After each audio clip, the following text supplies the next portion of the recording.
Madame, Monsieur, bonsoir. Merci de nous prêter attention à la une de l'actualité de ce jeudi 25 juillet. Le chef de l'État, Abdelkader Ben Salah, reçoit les personnalités nationales du panel de la médiation et du dialogue. Madame Ben Abou Fatiha, membre de ce panel, est l'invitée de ce 19h. Le président tunisien Béji Caïd Sebsi n'est plus. Il est décédé ce matin. Le chef de l'État, Abdelkader Ben Salah, présente ses condoléances à la famille du défunt et au peuple tunisien. Le Conseil interministériel examine la prise en charge sanitaire des habitants du Sud et des Hauts-Plateaux.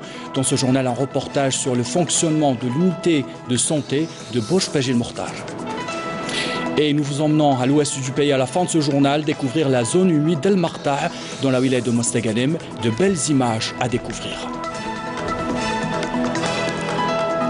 Bienvenue à tous. Nous entamons ce journal par l'actualité politique. Le chef de l'État, Abdelkader Ben Salah, a reçu ce matin Karim Younous, accompagné de Madame Ben Abou Fatiha, messieurs Lalmas Smaïl, Lazhari Bouzid, Abdelwahid Ben Jelloul et Ben Issa Azzeddine. Ces personnalités constituent les membres du panel de personnalités nationales amenés à mener le dialogue national inclusif auquel a appelé le chef de l'État lors de son discours du 3 juillet 2019 dans le cadre d'une offre politique globale à travers laquelle il s'est engagé notamment à mener à bien le processus devant conduire à l'élection présidentielle, laquelle est une priorité. Il a rappelé dans ce cadre les raisons constitutionnelles, politiques et stratégiques qui imposent l'organisation de l'élection présidentielle dans des délais rapprochés, en soulignant l'organisation d'élections, que l'organisation de l'élection justement est la seule solution véritablement démocratique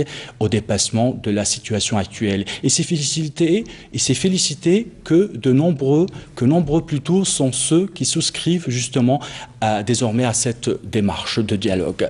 Assurer à l'élection présidentielle la régularité, la transparence exigée non seulement pour le scrutin, mais pour que le scrutin justement ne soit pas entaché d'aucune contestation, mais également pour redonner tout son sens à la volonté populaire dans le choix des personnes devant diriger le pays. C'est pourquoi il a rappelé à l'organisation d'un dialogue inclusif entre toutes les parties pour construire une démarche concertée, fondée sur un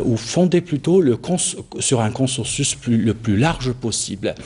A confié aussi la conduite du processus de dialogue à un panel de personnalités nationales crédibles, compétentes, sans attache partisane, sans ambition électorale. Il a tenu à préciser afin d'éviter toute fausse interprétation et de dissiper tout malentendu que l'État, dans toute sa composante, y compris militaire, ne sera pas partie prenante à ce dialogue et observera la stricte neutralité tout au long du déroulement de ce processus. La constitution de ce panel de personnalités représentative et consensuelle justement, qui a nécessité du temps incompressible, s'est faite sur la base de propositions et recommandations formulées par les acteurs de la société civile et du mouvement associatif et au regard des critères définis pour le choix des personnalités. Pour rappel, le chef de l'État avait parlé de personnalités disposant d'autorité morale et de la crédibilité nécessaire des personnalités indépendantes et sans affiliation partisane et sans ambition électorale, des personnalités qui émergent du fait de leur autorité morale, de leur légitimité historique, politique ou socio-professionnelle, consultée parmi d'autres, parmi donc les acteurs de la société civile, les personnalités reçues par le chef de l'État, perçues comme disposant de la qualité de crédibilité et d'acceptabilité, les rendant légitimes à faire partie justement de ce panel, de s'imposer dans l'accomplissement de cette noble mission de facilitation de dialogue. Ces personnalités, en se faisant, souhaitaient pouvoir la mener en totale liberté et indépendance, ce qui en fait est en totale cohérence justement avec la volonté et la vision du chef de l'État en matière de conduite du dialogue. Par ailleurs, en réaction à une sollicitation des membres du panel sur les mesures d'accompagnement et d'apaisement qu'il a eu apprendre, justement, le chef de l'État a fait état de sa disponibilité à œuvrer pour inviter tout d'abord la justice à examiner la possibilité d'élargissement justement des personnes dont l'interpellation s'est faite au lien avec le déroulement des marches populaires. Envisager l'allègement du dispositif mis en place par les services de sécurité pour garantir la liberté de circulation dès lors que cet allègement, justement, ne porte pas préjudice à l'impératif de préserver l'ordre public et la protection des personnes et biens lors des marches populaires. À faire prendre aussi les mesures de nature à faciliter l'accès aux médias publics, à toutes les opinions à travers l'organisation de débats contradictoires et ouvert à toutes les expressions politiques.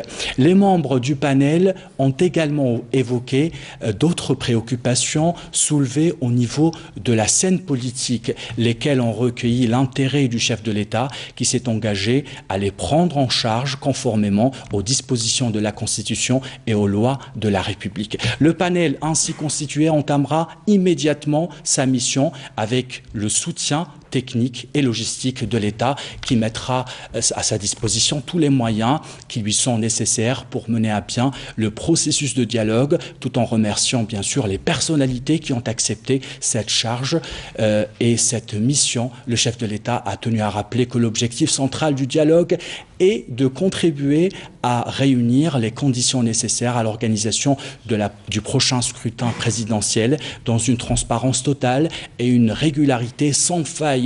Le dialogue portera sur les aspects liés à l'organisation de ce scrutin, sur les étapes préparatoires, les conditions qui lui sont nécessaires, le déroulement aussi du calendrier électoral et la date de l'élection présidentielle. Le dialogue doit être inclusif plutôt qu'il réunisse aussi l'ensemble de la classe politique, les acteurs les plus représentatifs de la société civile, les personnalités nationales, ainsi que des représentants du mouvement populaire s'ils le souhaitent. Le panel aura toutes les libertés pour organiser le dialogue, son déroulement, sa durée et le contenu de son ordre du jour.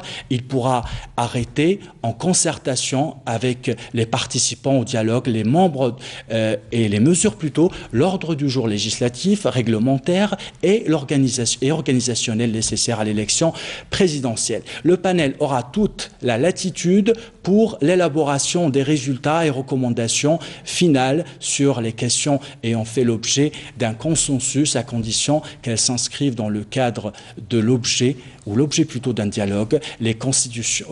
Sur le dialogue, les constitutions de l'État s'engagent à les traduire en texte législatif et réglementaire. Enfin, le panel pourra proposer toute mesure qu'il considère de nature à favoriser l'apaisement et le rétablissement de la confiance. Le chef de l'État invite toutes les parties concernées à participer au dialogue, à taire les divergences, secondaires et à contribuer activement à dépasser la situation actuelle. Il considère que le temps est précieux et que de grands défis attendent notre pays, des dangers guettent aussi notre pays. Il considère qu'il est important aujourd'hui de réaffirmer la solidarité nationale et faire appel à l'intelligence collective des forces vives de la nation pour dépasser les problèmes actuels. Il faut le faire pour l'avenir et la pérennité de notre pays, ajoute le chef de l'État. Enfin, Abdelkader Ben Salah a exprimé ses remerciements au panel pour avoir accepté cette mission et a affirmé aussi son soutien et ses engagements à ses membres en leur souhaitant plein succès dans l'accomplissement de leur noble mission au service de la nation. Fin de ce communiqué du ministère de la Présidence de la République, je dis. Dans l'actualité aussi, toujours en rapport avec cette actualité, donc je vous propose d'écouter la déclaration du coordinateur du panel de la médiation et du dialogue. Au début, je tiens à souligner que nous avons été reçus ce jeudi 25 juillet 2019 en tant que commission par le chef de l'État au siège de la présidence. En tant que commission, nous insistons à ce que le dialogue auquel a appelé le chef de l'État soit inscrit dans la case de la satisfaction des revendications légitimes du peuple qui est sorti dans des manifestations réclamant une Algérie démocratique, une Algérie nouvelle, tant espérée par les pères fondateurs de la Révolution. L'Algérie de la génération qui a vu le jour en février 2019. Notre participation à l'effort collectif pour sortir de la crise nous est dictée par notre devoir envers la patrie et le peuple. Nous sommes conscients de l'impasse politique que nous vivons actuellement et des multiples dangers. C'est pourquoi nous estimons que le dialogue national demeure l'unique voie en mesure de garantir une solution pacifique conforme aux attentes des Algériens et des Algériennes. Nous saluons toutes les initiatives de dialogue précédentes et nous tenons à préciser que nous ne sommes pas des représentants du mouvement populaire ni ses porte-paroles. Nous ne faisons qu'accomplir une mission que nous avons choisie en toute souveraineté et liberté dans l'intérêt de notre chère patrie. Nous n'attendons rien en contrepartie sauf que notre pays retrouve son processus normal en toute sérénité. La Commission insiste sur la nécessité de voir l'État prendre des mesures d'apaisement susceptibles de créer un climat propice pour un dialogue sincère qui traduit les aspirations du peuple et qui débouchera sur l'organisation d'élections présidentielles transparentes, honnêtes et libres dans les plus brefs délais. Parmi ces mesures, nous demandons aussi la libération de tous les... En soins intensifs, selon l'agence de presse tunisienne, le président du Parlement tunisien, Mohamed Nasser, a prêté serment cet après-midi au Parlement. Il va assurer l'intérim durant 45 à 90 jours. On vous propose dans ce 19h un portrait du premier président démocratiquement élu en 2014, Adel Bouhames. Un long parcours de lutte et de réalisation. C'est ainsi qu'on peut résumer la vie du président de la République tunisienne, Béji Caïd Essebsi. Le président, le diplomate, l'avocat et le politicien a vu le jour le 26 novembre 1926 à Sidi Bou Saïd, la banlieue nord de la capitale tunisienne, Tunis. Avocat de formation, Caïd Essebsi avait fait ses études juridiques à la faculté de droit de Paris jusqu'en 1950 avant de s'inscrire au barreau de Tunis 2 années plus tard. Il a occupé plusieurs postes de haute responsabilité de 1963 jusqu'en 1991. Dès son jeune âge, il a activé au sein du nouveau parti constitutionnel. Après l'indépendance, il a occupé les postes de conseiller de l'ancien président Habib Bourguiba, directeur de l'administration régionale au ministère de l'Intérieur ou encore directeur général de la Sûreté nationale en 1963, avant de devenir 2 années plus tard ministre de l'Intérieur, puis ministre de la Défense de 1969 à 1970. Caïd Essebsi a aussi occupé plusieurs postes diplomatiques comme ambassadeur à Paris, puis à Bonn en 1987. Caïd Essebsi a réintégré le gouvernement tunisien vers la fin de 1980 en tant que ministre délégué auprès du Premier ministre avant d'être appelé à occuper le poste de ministre des Affaires étrangères.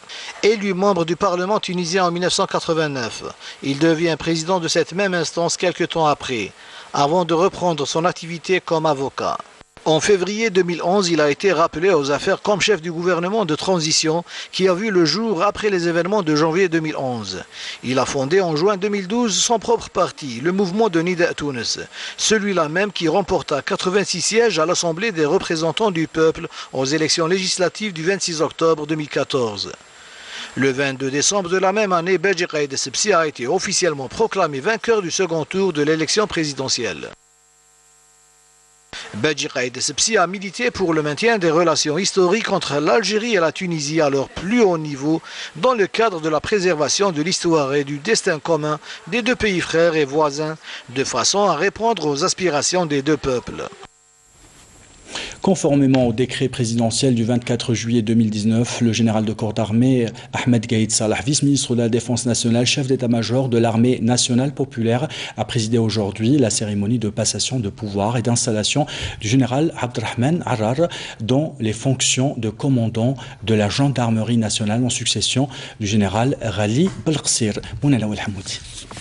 Le général de corps d'armée a entamé la cérémonie en passant en revue les carrés de formation de la gendarmerie nationale alignés au niveau de la place d'armes pour procéder ensuite à l'installation officielle du nouveau commandant de la gendarmerie nationale.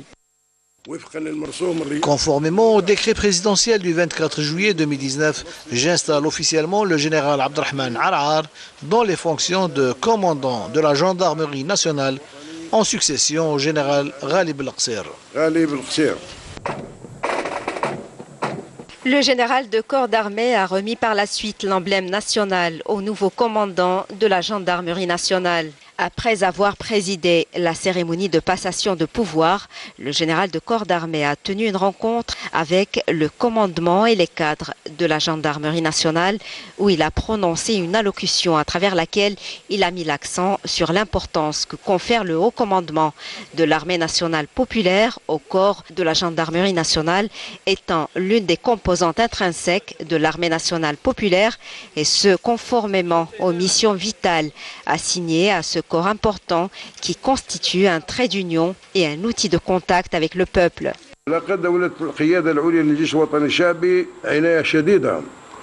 Le haut commandement de l'armée nationale populaire accorde une importance particulière au corps de la gendarmerie nationale.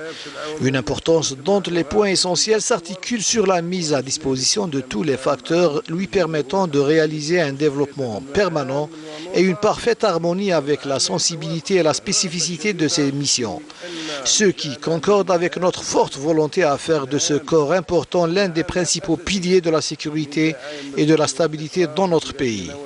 Et ce conformément avec la vision perspicace du haut commandement qui veille à ce que le corps de la gendarmerie nationale soit un trait d'union avec le peuple, notamment dans les zones rurales et suburbaines, où les éléments de la gendarmerie nationale sont en contact direct et quotidien avec leurs concitoyens, car ils sont en même temps des éléments de sécurité incontournables et des outils efficaces d'extrême nécessité au service de la patrie, dans le respect des lois de la République, notamment à l'ombre de la situation sensible que traverse notre pays. À ce titre et dans le contexte de cette étape sensible et partant de la lourde responsabilité qu'assume l'armée nationale populaire devant Allah, l'histoire et le peuple, et au vu de l'importance accrue des missions vitales assignées à la gendarmerie nationale, j'appelle l'ensemble encore une fois à se conformer au strict respect de la responsabilité dans l'accomplissement des missions assignées et à préserver votre réputation et l'image honorable de votre armée et de votre patrie. Je vous exhorte à faire preuve d'une discipline et d'une conduite exemplaire et à fournir davantage d'efforts dévoués, persévérants, professionnels, de sacrifice et d'abnégation, et ce pour honorer votre métier et servir votre pays. Soyez à la hauteur de cette confiance et de cette lourde responsabilité dont vous serez comptable et soyez tous dévoués à votre armée et à votre patrie et au serment que vous avez prêté devant Allah en premier et dernier lieu, puis devant votre patrie et votre peuple.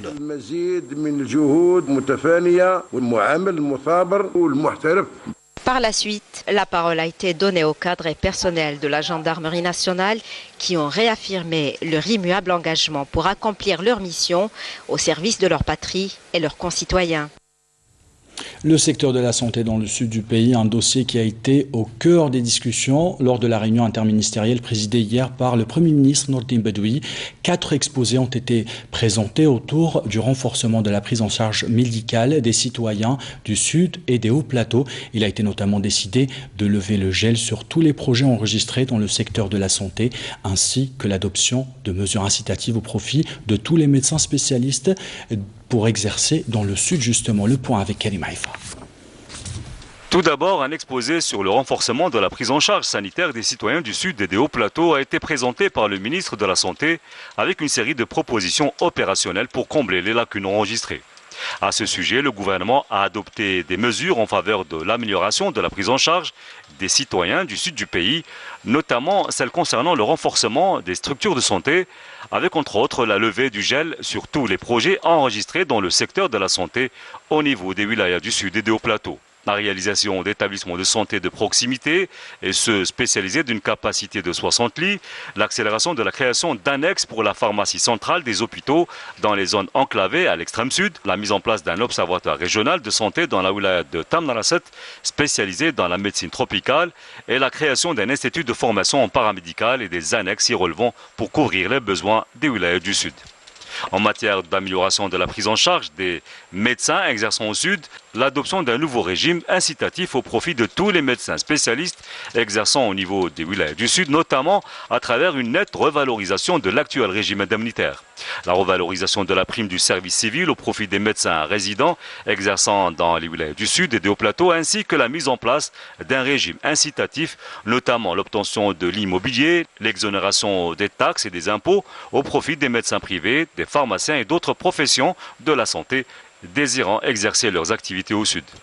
Par ailleurs, et en matière d'amélioration des services sanitaires au Sud, d'autres mesures ont été prises par le gouvernement, notamment la prise en charge par la Caisse nationale des assurances sociales du remboursement des frais inhérents aux interventions chirurgicales, ainsi que les consultations médicales et les analyses effectuées par des cliniques privées implantées au Sud. L'acquisition d'équipements d'exploration et de traitement au profit des centres d'oncologie à Tamnaraset et Ouergla et la poursuite des opérations de conclusion de partenariat entre les établissements de santé publics, civils et militaires au profit de la population des zones isolées, notamment à travers la création d'hôpitaux mixtes et le développement de la télémédecine. Dans l'objectif de veiller à la mise en œuvre de l'ensemble des décisions, il a été procédé à l'installation d'une commission interministérielle présidée par le ministre de la Santé et composée des secteurs de l'intérieur, des finances, du travail, de la solidarité et de l'enseignement supérieur, laquelle est chargée de la concrétisation effective de toutes ces décisions en impliquant l'ensemble des syndicats du secteur, outre la mise en place d'un mécanisme chargé du suivi sur le terrain et la présentation de rapports périodiques y afférents au gouvernement. Le ministre des Finances a été chargé par ailleurs de la mobilisation des ressources financières nécessaires à même de concrétiser ces décisions conformément à un programme d'application s'étendant sur 3 années. Et justement, suite à toutes ces décisions, je vous propose d'écouter les réactions de certains habitants du Grand Sud du pays.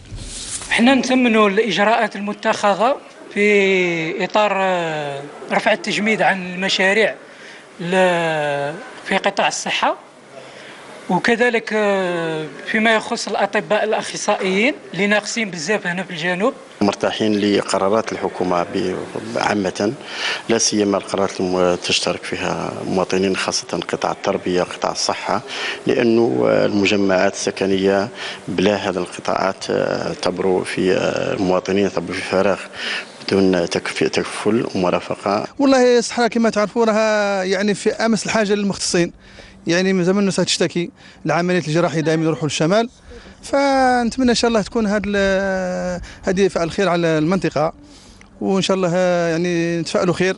واليوم ما شاء الله يعني والحمد لله انه اغلب المرافق الكبرى بالخصوص يعني المستشفيات 120 سرير بمدينة إليزي و120 سرير بمدينة جانت و60 سرير بمدينة الدبداب.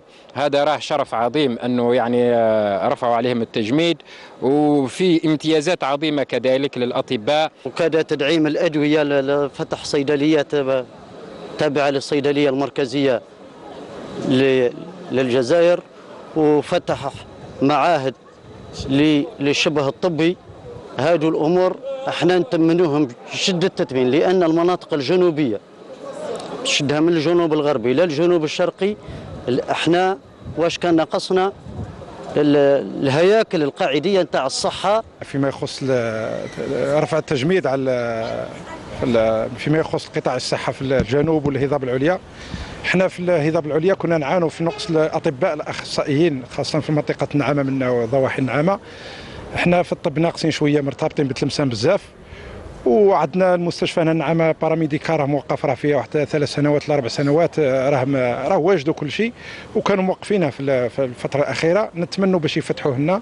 من بين القرارات اللي دارتهم الحكومه اننا يعني نداووا في عند البريفي والكناس تعوضنا، قرارات مهمه الحمد لله، ايه مليحه، وزادوا سهلوا لنا الاطباء ان شاء الله باش يجونا للصحراء، وكما قال له هو على حساب قدر المستطاع تاع المواطن وديك، ورخصوا لنا كل الامور وربي يبارك فيهم. كاين كما التعويض عن العمليات الجراحيه في الخواص، قرار لاباس به، خاطرش الخواص ما يمشي له الا اللي يكون يعني عنده شويه المدخول الشهري نتاعو لاباس به. خاصة من ناحية التنقلات ومن ناحية نقص المرافق أو نقص الأطباء ونقص التخصصات.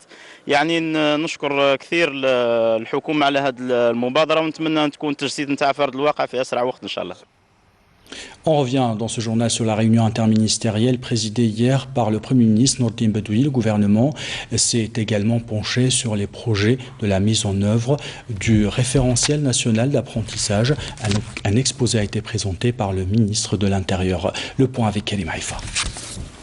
Le référentiel en question est un système informatique unifié et global devant permettre aux autorités locales de définir avec précision les données géographiques des activités et des biens, et ce, à la lumière de leur importance dans la gestion des services publics de proximité et l'accélération de la concrétisation du projet relatif aux villes intelligentes en Algérie, où l'opération a permis la dénomination de près de 205 000 rues et bâtisses publiques et la numérotation de plus de 3,3 millions de bâtisses jusqu'à ce jour. Le Premier ministre a valorisé dans ce sens les avancées réalisées en matière de dotation de notre pays en système unifié d'adressage conformément aux normes internationales. Bedoui qui a appelé à ce sujet à l'accélération de la présentation du décret exécutif encadrant cette opération au gouvernement, exhortant tous les secteurs à apporter leur contribution pour mener à bien cette opération et d'exploiter les jeunes compétences et les start-up pour participer à la mise en œuvre de ce projet national important. Par ailleurs, un exposé sur les spécialités d'excellence a été présenté par le ministre de la Formation et de l'Enseignement professionnel, dans lequel il a été proposé la mise en place de nouvelles branches de spécialités d'excellence en partenariat avec les entreprises économiques nationales et étrangères actives en Algérie, en vue d'assurer une formation de qualité au profit des jeunes selon les normes internationales en matière de numérique, de prestations, d'agriculture, d'industrie agroalimentaire, d'énergie, de véhicules, notamment que les centres d'excellence déjà existants ont démontré leur efficacité. Dans ce sens, le Premier ministre a souligné l'impératif d'adapter notre système de formation aux normes internationales. Pour ce faire, il faudra relancer, selon Bedoui, le baccalauréat professionnel, à l'instar des autres pays du monde, avec la création d'une commission intersectorielle composée des secteurs de la formation professionnelle, de l'éducation nationale et de l'enseignement supérieur, qui se chargera de réfléchir sur les mécanismes devant concrétiser graduellement cette proposition, ainsi que la programmation d'une réunion de gouvernement consacrée exclusivement à l'examen des propositions de cette commission au sujet de la création du baccalauréat professionnel et aux propositions de tous les secteurs à propos de la stratégie nationale de la formation et de l'enseignement professionnel. Enfin, le gouvernement a approuvé un projet de marché de gré à gré simple présenté par le ministre de l'Agriculture relatif à l'acquisition d'équipements et d'applications informatiques et à la mise en place d'un réseau national au profit des services vétérinaires et du contrôle vétérinaire avec une entreprise publique. Dans l'activité ministérielle, le ministre des Affaires étrangères, Sabri Bouradoum, a reçu ce matin le secrétaire d'État aux mines et aux hydrocarbures de la République de la Guinée équatoriale, Santiago Mba Eneme Nsuga. Ce dernier lui a remis une invitation pour participer au 5e sommet jeudi des pays et des États et du gouvernement membres et des pays donc membres exportateurs du gaz prévu à Malabo le 29 novembre prochain. Également, il a été reçu le secrétaire d'État aux mines et aux hydrocarbures de la Guinée équatoriale par le ministre de l'Énergie, Mohamed Arkab.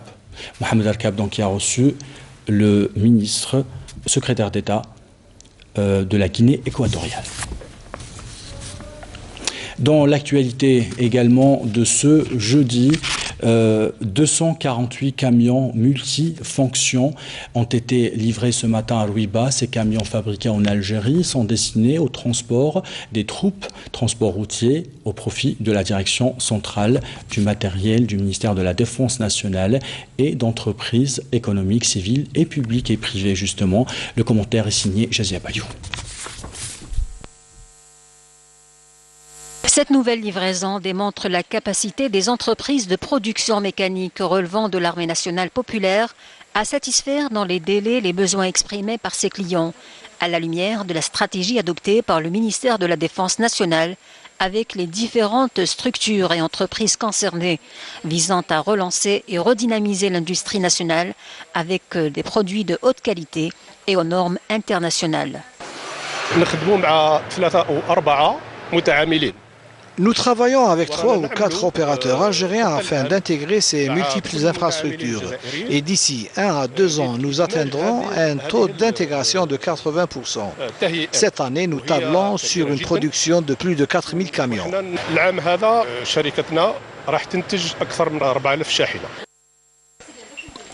Encore une fois, l'industrie militaire, notamment l'industrie mécanique, s'engage à satisfaire les besoins des structures de l'armée nationale populaire et des différentes entreprises nationales publiques et privées.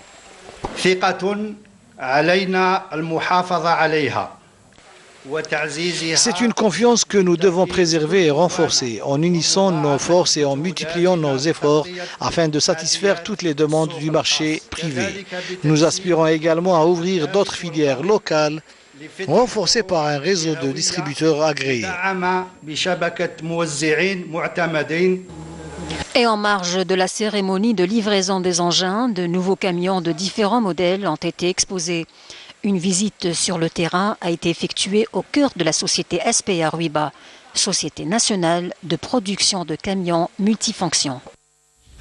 Dans le cadre de la lutte contre la criminalité organisée, un détachement de l'AMP en coordination avec les services de la Sûreté nationale a arrêté hier à Oran 2 narcotrafiquants en leur possession 1782 comprimés psychotropes, comme on peut le voir sur ces images, tandis que des gardes-côtes ont saisi 29 585 kg traités à Al-Razawet. D'autre part, des éléments de la gendarmerie nationale ont saisi à Boj-Bajil-Mortar 9000 litres de carburant, alors que des gardes-côtes ont mis à échec Al-Qala une tentative d'immigration clandestine de 12 personnes à bord d'une embarcation de construction artisanale. 19 immigrants clandestins de différentes nationalités ont été interceptés à Ingesem. Fin de ce communiqué.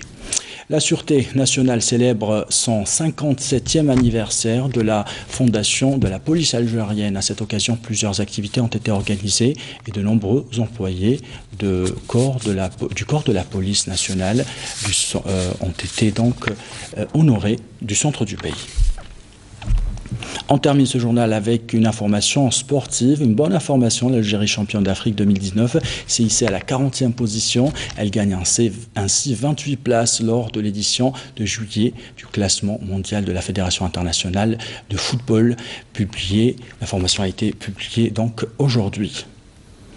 Les champions d'Afrique algériens sont logiquement donc les plus grands bénéficiaires de ce classement de la FIFA pour la zone Afrique. En juin, les Verts pointés, pour rappel, à la 68e place.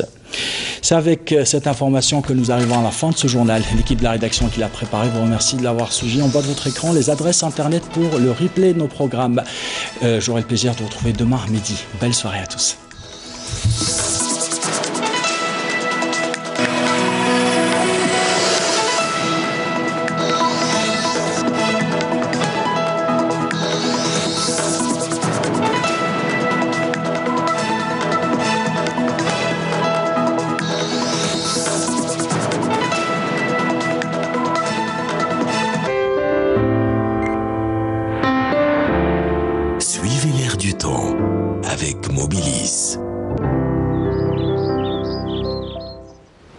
Bonsoir à tous. Et bien aujourd'hui, le ciel est resté dégagé sur l'ensemble des régions côtières voilées.